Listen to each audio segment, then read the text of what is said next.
Lincoln Chafee joins a small pool of Democratic candidates with many more names on the Republican side.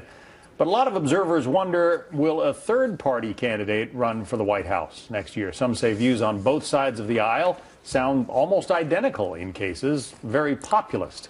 Gerald Seib of the Wall Street Journal writes, similar populist refrains are coming from a diverse cast of political characters with real followings. Mr. Sanders and Senator Elizabeth Warren on the left, and Rick Santorum, Mike Huckabee, and Senator Rand Paul on the right. Listen to the remarks of declared 2016 contenders, and you can almost hear a potential third-party platform emerging. Well, the guy who wrote those words, Gerald Seib, the Wall Street Journal's Washington bureau chief, joins me now. You say that the spirit is sort of there for this kind of a populist candidate, but the framework for a party or that kind of a person running, not necessarily. Yeah, I think that's right. I mean, you can see in the way left and right are coming together on some populist themes, the foundation or even the platform of a potential third party. What you don't see is the person to carry that message forward and the money to carry it forward. You know, you have to have a kind of a convergence of those things the way we had with Ross Perot in the 1990s for this to happen. But that doesn't mean that the ideological conditions for kind of a third way aren't there. I think you can see it in the people that you just mentioned from that sentence in my column kind of personify this. There are a whole series of issues. They basically have to do with anti-big banks, anti-big Wall Street, anti-big money in politics, and sort of pro-worker themes that bring these people together.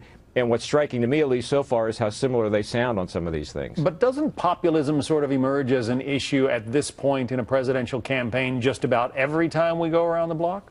Yeah, to some extent that's true. I think what's really striking is it is more common in both parties now. You have Bernie Sanders in the Democratic Party, for example.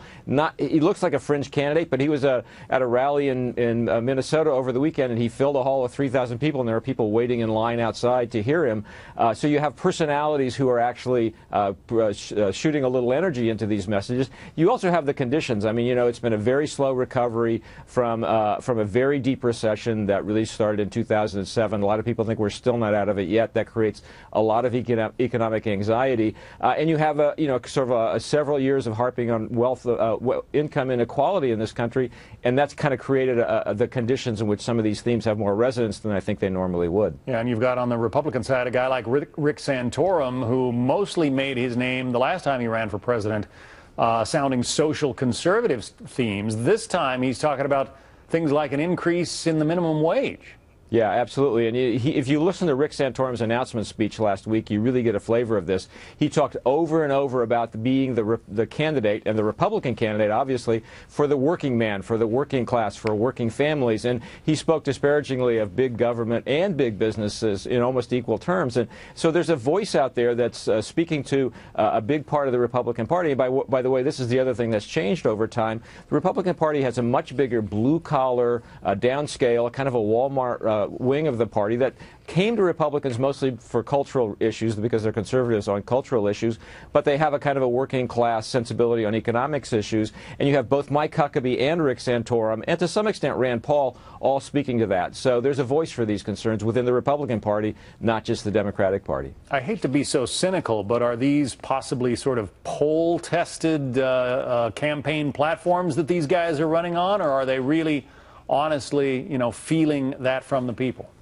Well, I think it's pretty genuine. If you look at Rick Santorum, he wrote an entire book a couple of years ago that was heavy on these themes. They were there in his 2012 campaign. They just lost. They didn't get as much attention as the cultural themes. And people have been noting for a while now the emergence of a different kind of Republican Party. Somebody was sooner or later going to speak up for that part of the party. Now you have several people speaking up for that wing of the party. And on the Democratic side, people kind of laughed at Bernie Sanders when he got started down this presidential nomination path. They're not laughing so much anymore. You point to the successful, well, as third-party candidates go, the successful candidacy of Ross Perot. The headline today, and you've probably seen it, is that a lot of Democrats are pushing former New York City Mayor Mike Bloomberg to run as a Democrat. Now, he was a Democrat turned Republican turned independent, so he's run the gamut.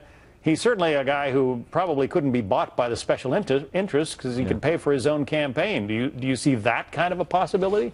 You know, it is a possibility. And, you know, people have talked about Mike Bloomberg in that context for this is now the third cycle, I guess, in which that has come up. And you can sort of see the room for that. The problem is that if the premise that I've laid out here is right, that a lot of this sentiment is anti-Wall Street, anti-big money, I'm not sure Mike Bloomberg necessarily is the kind of guy who can articulate that message so well. But he does have this, I'm in between both parties, a flavor about him, and I'm not beholden to any special interests. And there's no doubt that not being beholden to special interests is also a big part of this populist theme. Could be a fascinating race, 2016 this time around. Gerald Seib from the Wall Street Journal, thank you. Happy to be with you.